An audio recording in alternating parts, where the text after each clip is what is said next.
हर हर महादेव। प्रिय दर्शकों, ओम नमः शिवाय। जिन व्यक्तियों के नाम का पहला अक्षर माँ, मी, मू, में अर्थात मघा नक्षत्र के चारों चरण से जिनका नाम शुरू होता है, या फिर पूर्वा फाल्गुनी नक्षत्र के मो, टा, टी, टू, या उत्तरा फाल्गुनी नक्षत्र के टे अक्षर से अर्थात इन अक्षरों से जिनका नाम शुरू होता है, उनकी जो राशि होती है वो सिंह राशि होती है। और इस वीडियो में चर्चा होगी सिंह राशि वालों के लिए सितंबर का महीना कैसा रहने वाला है। और ये जो फलादेश है वो मैं दो विधा से करूंगा, पहले फलित वैदिक ज्योतिष से, उसके बाद फिर नक्षत्र ज्योतिष से। जब मैं नक्षत्र ज्योतिष से फलादेश करूंगा ना, तो आप देखेंगे कि हर एक नक्षत्र के लिए अर्थात इनके लिए माँ अक्षर वालों के लिए कुछ और फलादेश होगा, मी के लिए कुछ और, मू के लिए, मे के लिए, इन सब के लिए अलग अलग नक्षत्रों के लिए अलग अलग फलादेश होगा। तो इसलिए इस वीडियो के अंत तक मेरे साथ बने रहिए। वीडियो अच्छा लगे तो चैनल को सब्सक्राइब कर देना, लाइक कर देना, और कमेंट बॉक्स में जाकर के ओम नमः शिवाय जरूर लिखिएगा, या फिर कोई सुझाव हो तो भी दीजिएगा। चलिए बिना विलंब किए विषय पर प्रवेश करते हैं। सिंह राशि का स्वामी जो बनता है वो, यानी कि आपकी राशि का जो स्वामी है वो सूर्य होता है। अगर आपकी लग्न कुंडली में सूर्य अच्छा है, राशि का स्वामी सूर्य अगर अच्छा है, उच्च का है, या स्वगृही है, या फिर मित्र राशि में जाकर बैठा है, या केंद्र त्रिकोण में बैठा हुआ है, मूल त्रिकोण में अच्छा है, या फिर नवांश में अच्छा है, तो निश्चित रूप से जो मैं बोलूँगा ना वो लगभग सच ही वो सत्य ही होगा। इतना मैं आपको भरोसा दे सकता हूँ। लेकिन आपकी कुंडली में अगर कमजोर है सूर्य, तो समझ लीजिए कि आपको सूर्य की उपासना करने की जरूरत है। सबसे पहले बात किसकी करेंगे? स्वास्थ्य की बात करेंगे। स्वास्थ्य के मामले में स्वास्थ्य की, फिर गृह सुख की बात करेंगे, उसके बाद वाहन सुख की, भूमि सुख की, यानी कि वाहन सुख है या नहीं है, इष्ट मित्रों का सुख है या नहीं है, नाते रिश्तेदार साथ देंगे नहीं देंगे, आर्थिक लाभ होने वाला है या नहीं होने वाला है इस महीने में, भाई बहन क्या सहयोग करेंगे या नहीं करेंगे, और भाग्य की बात करेंगे कि ये सारी चीजें आपको भाग्य में है या नहीं है, इन सब चीजों की बात करेंगे। देखिए सूर्य जो है ना आपका बहुत अच्छी स्थिति में बैठा हुआ है, यानी कि आपका राशि जिस किसी की भी कुंडली में राशि का स्वामी अगर अच्छी स्थिति में बैठा हो तो समझ लीजिए उसका महीना अच्छा जाने वाला है। तो आपकी कुंडली में आपकी राशि के हिसाब से सूर्य का गोचर जो है ना बहुत अच्छी स्थिति में है। 17 सितंबर तक सूर्य अपनी ही राशि में यानी कि सिंह राशि में बैठा हुआ है। हाँ, शनि की दृष्टि है, राहु की दृष्टि जरूर है, दो पापक ग्रहों की दृष्टि है ना, बावजूद इसके लग्नस्थ सूर्य अच्छा माना गया है। वो भी सूर्य बुध का बुधादित्य योग बना करके बैठा हुआ है, तो आपके लिए अच्छा होने वाला है। किन किन फील्डों में? हर एक क्षेत्र में, स्वास्थ्य को लेकर के, मान सम्मान, पद प्रतिष्ठा को लेकर के, आपका आत्मबल, आपका मनोबल, आपका कॉन्फिडेंस को लेकर के, क्योंकि कॉन्फिडेंस बढ़ने वाला है इन महीनों में, ध्यान रखना अगर आपकी कुंडली में सूर्य अच्छा हो तो। उसके बाद जाकर के वाहन सुख इत्यादि की बात करें, वाहन सुख के बाद जाकर गृह सुख की बात करें, घर खरीदने की कहीं सोच रहे हैं तो इसके लिए भी, मित्रों के लिए भी, और भाग्य आपका कितना साथ दे रहा है, तो इस महीने आपका भाग्य साथ देता हुआ दिखाई दे रहा है, क्योंकि आपका जो मंगल है बहुत अच्छी स्थिति में है। हाँ, शुरुआत में महीने के एक सितंबर को जो मंगल है वो 8 अंश 49 कला का मंगल है, यानी कि अच्छी स्थिति और मजबूत मंगल है। लेकिन महीना बीतते बीतते यानी कि 30 सितंबर को 27 अंश 48 कला का हो जाएगा, यानी कि आपको जो भी कार्य कर लेना है वो महीने की शुरुआत में करना है भाग्य से संबंधित, यानी कि गाड़ी खरीदना चाहते हैं, वाहन अर्थात गाड़ी ही हुई, भूमि खरीदना या फिर लेन देन करना चाहते हैं, कोई डील करना चाहते हैं, या फिर घर किससे संबंधित कोई डील है, इसके लिए भी इष्ट मित्रों का सुख भी, भाग्य भी आपका इसी दौरान साथ देगा। कब? महीने की शुरुआत में ही डील करने की कोशिश कीजिए। एक तो रीजन ये है कि कमजोर मंगल हो रहा है, दूसरा रीजन ये है कि जो बहुत ही वैलिड रीजन है, बहुत ही अच्छा रीजन है, देखिए ये मैं बताने जा रहा हूँ ना, वो आप समझ जाएंगे बहुत अच्छे से। थोड़ा बहुत ही ज्योतिष से सरोकार रखते हैं तो 14 सितंबर के इसी साल 14 सितंबर से शाम को 7:25 से लेकर के मंगल अस्त हो रहे हैं, और ये पूरे साल भर अस्त रहेंगे, जो कि अगले साल 2024 में 21 जनवरी तक ये अस्त रहने वाले हैं, यानी कि 129 दिन तक अस्त रहेंगे। तो सितंबर में भी जो है 14 सितंबर से अस्त है मंगल। तो मंगल अस्त होने का मतलब है कि जो मैंने आपसे कहा था ना कि गाड़ी, वाहन और घर भूमि, इष्ट मित्र नाते रिश्तेदार और भाग्य जो है ना देने वाला ग्रह मंगल ही है। जब मंगल ही अस्त होगा ना तो थोड़ा जितने मिलना चाहिए उतना मिलता नहीं है। इसीलिए करना क्या है, हनुमान चालीसा का पाठ करना है या फिर हनुमान अष्टक का पाठ करना है या फिर पान के पत्ते में सिंदूर लेप करके आप मंगलवार के दिन हनुमान मंदिर में जाकर के हनुमान जी के आगे आप श्रद्धा से रख दीजिए या फिर उनको अर्पण कर दीजिए। ये एक उपाय आपको करना है, करते रहिएगा। अगर आपकी कुंडली में सूर्य कमजोर है तो सूर्य को अर्घ्य देना बिल्कुल भी मत भूलना। ये अभी की बात नहीं कर रहा हूं मैं, इसी महीने की बात नहीं कर रहा हूं मैं, लाइफ टाइम की ही बात कर रहा हूं। अगर आपकी कुंडली में सूर्य कमजोर है तो आपको सूर्य को अर्घ्य देना चाहिए, तभी सफलता मिल पाएगी। अगर आपके अच्छा लक्षण क्या होते हैं सूर्य के कमजोर होने के, ये भी बता देता हूं मैं आपको कि सूर्य अगर कमजोर है आपकी कुंडली में तो आपको महसूस होगा कि हर दूसरे महीने में आपका जो आत्मबल, जो मनोबल है ना, कॉन्फिडेंस है ना, वो डाउन हो जाएगा। फिर अचानक थोड़ी सी खुशी आएगी, एकदम से आपका मनोबल बढ़ जाएगा। फिर जरा सी भी मायूसी हुई, एकदम से मनोबल डाउन हो जाएगा। मतलब आप बहुत जल्दी जो है ना आपका आत्मा मनोबल पर प्रभाव डालेगा सूर्य अगर आपकी कुंडली में कमजोर है तो। अगर नहीं, ये आत्मबल आपका हमेशा एक जैसा ही रहता है या फिर थोड़ा बहुत डाउन तो होना स्वाभाविक है, वो सबका ही होता है। थोड़ा बहुत होता है तो कोई बात नहीं, सूर्य अच्छा ही है। अच्छा, अब बात कर लेते हैं किसकी, बात कर लेते हैं पैसा कितना आ रहा है, आर्थिक सुख है या नहीं है, आर्थिक लाभ की बात कर लेते हैं। तो बुध की स्थिति देखना उसके लिए बहुत जरूरी है। बुध जो है ना पूरे महीने सिंह राशि में ही रहने वाला है, यानी कि बहुत अच्छी स्थिति में दिखाई दे रहा है। 1 अक्टूबर तक ही सिंह राशि में ही बुध है, यानी कि लाभेश होकर के है ना, यहाँ पर सिंह यानी कि लग्नस्थ होना शुभ माना गया है।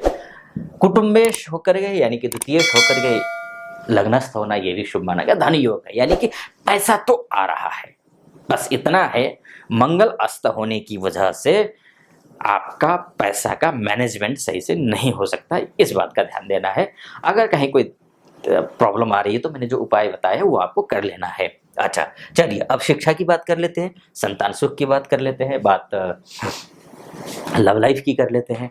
देखिए इन सब चीज के लिए बुध की स्थिति बहुत अच्छी है। बुध राहु के चंगुल से बुध दूर भी जा चुका है, जा रहा है, मतलब सितंबर में जाएगा ही, क्योंकि 1 सितंबर को देखिए 1 सितंबर को एक अंश 36 कला का राहु है जो कि 30 सितंबर को 0 डिग्री का हो जाएगा, यानी कि राहु बहुत कमजोर हो गया है इस सितंबर में। और गुरु जो है 21 अंश 22 कला का 1 सितंबर को है, जो कि 30 सितंबर को 20 अंश 18 कला का हो जाएगा, यानी कि थोड़ा सा नीचे जाएगा अर्थात 21 अंश का है 20 अंश का हो जाएगा, क्योंकि वक्री है तो स्वाभाविक है वो पीछे चलेगा।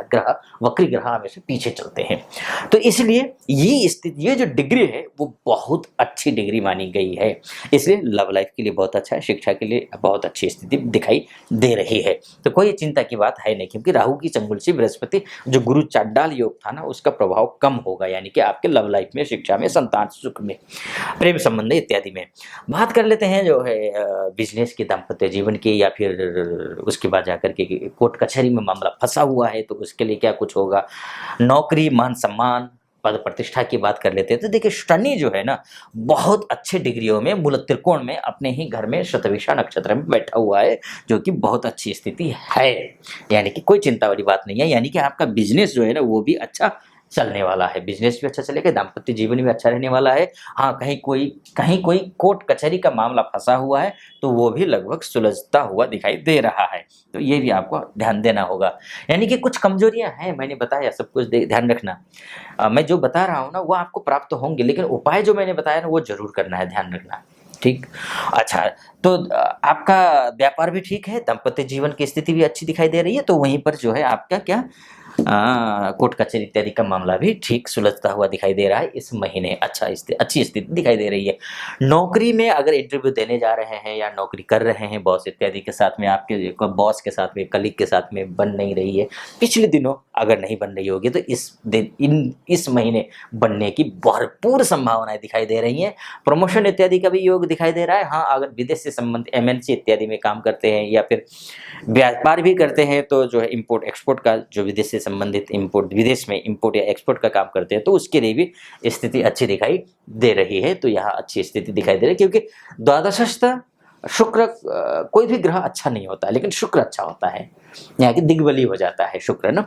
तो शुक्र जब यहाँ दिग्बली हो जाएगा, डिग्रियों को देखते हैं तो 18 अंश 10 कला का है, और 1 तारीख को 1 सितंबर को और 30 सितंबर को 28 अंश 50 कला का है। तो इस कहने का मतलब ये है कि फिर मंगल की स्थिति से भी देखिए 14, यानी कि 14 तारीख से पहले कर लेना था, और शुक्र की स्थिति से भी आपको थोड़ा सा 14-18 तारीख से पहले पहले कोशिश की काम को निपटा लें।